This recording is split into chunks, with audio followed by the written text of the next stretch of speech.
Okay, well, so the last thing I'm going to go over here with you is standard form.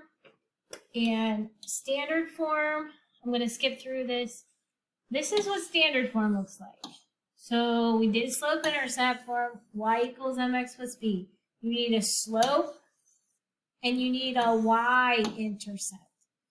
Point slope form, you need a point, x1, y1, and a slope.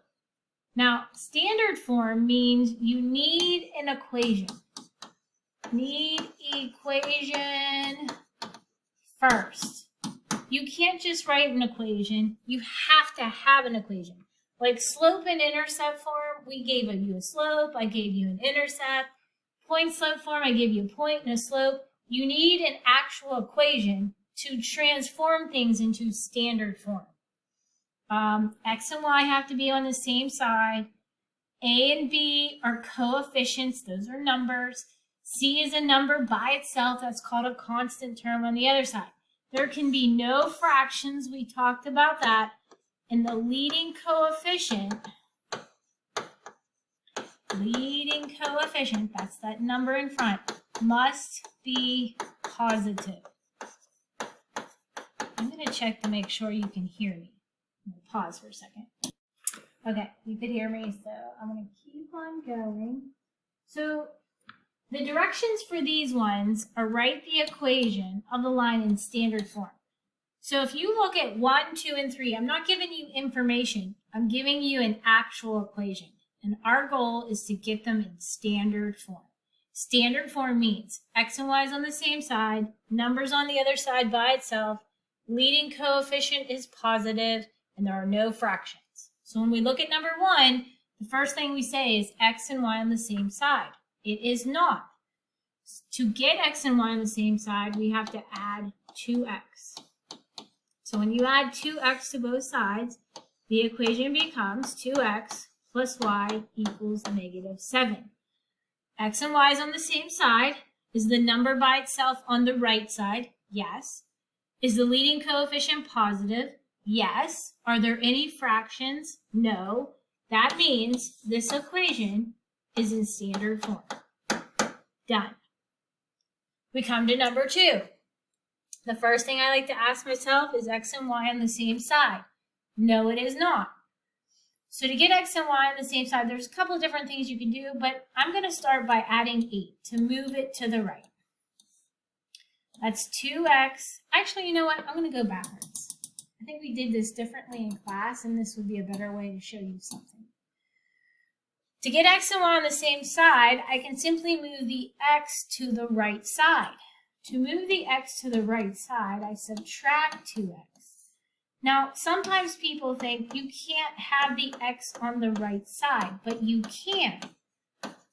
So when I look at this, I say to myself, is x and y on the same side?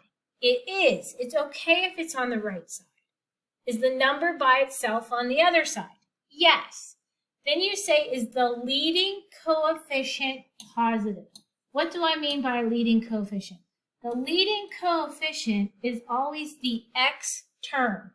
If I go back to number 1, the x term is always the leading coefficient. Why is that the leading coefficient? Because it says up here, ax. So the x term is your leading coefficient. That has to be positive. So in class, we learn when the leading coefficient is negative, to make it positive, we have to multiply each term by -1. Every single term has to be multiplied.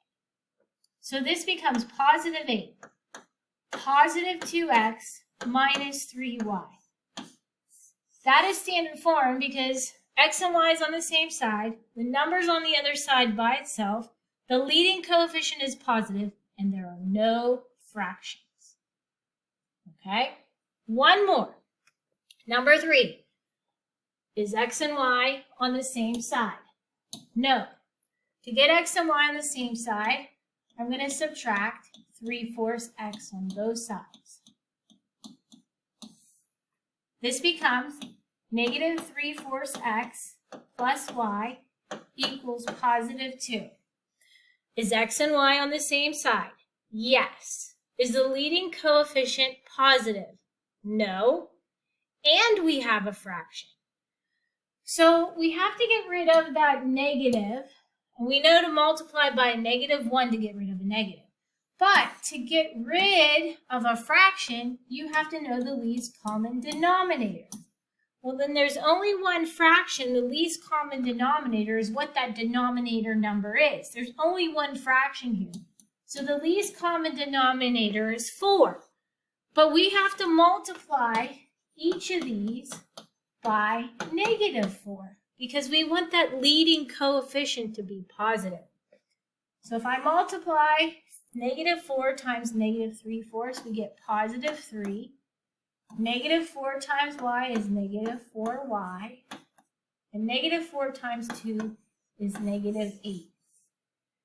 X and y on the same side, leading coefficient is positive, and there are no fractions.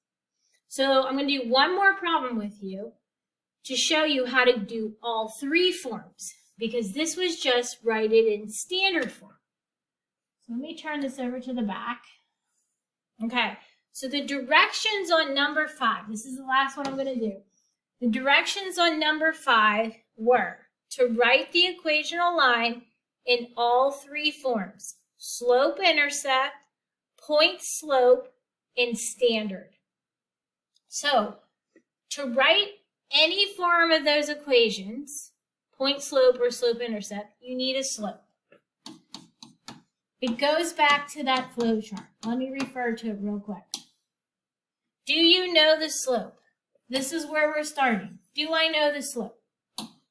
I don't know the slope when I have 2 points. So I have to use that slope formula that we learned. That's why we did the slope picture project. When I use the slope formula on here, this is -4, this is -2, 4, 2, -8, and 4. If you don't understand the slope formula, make sure you come tell me. These two negatives on the top become plus. That's -2 over -12, which becomes 1/6. We got our slope. Our slope is 1/6. I'm going to go back to that flow chart. Okay, we didn't have it. No, we found it. So come over here. Do I know the y-intercept? If I look at these points, Will, I hope you know that neither of those is the y-intercept. So we have no y-intercept. And the reason, there's no 0, something. So you have to realize I didn't give you a y-intercept. If there's no y-intercept, then you have to use point-slope form. Y minus y1 equals m, x minus x1. To use point-slope form, you pick one of those points. Now, there's negatives in both of them, so I'm just going to pick the first one.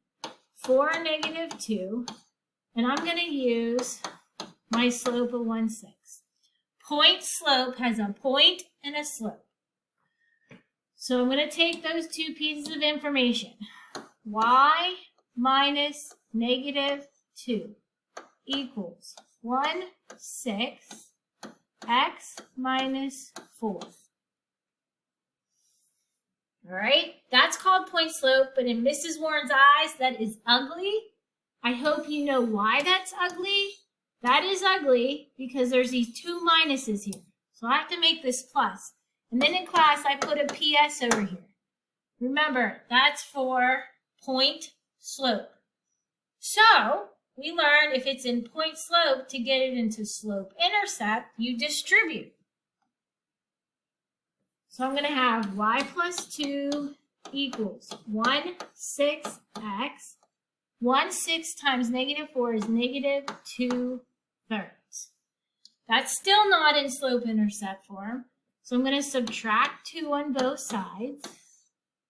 And I get y equals 1/6x minus 2 2/3.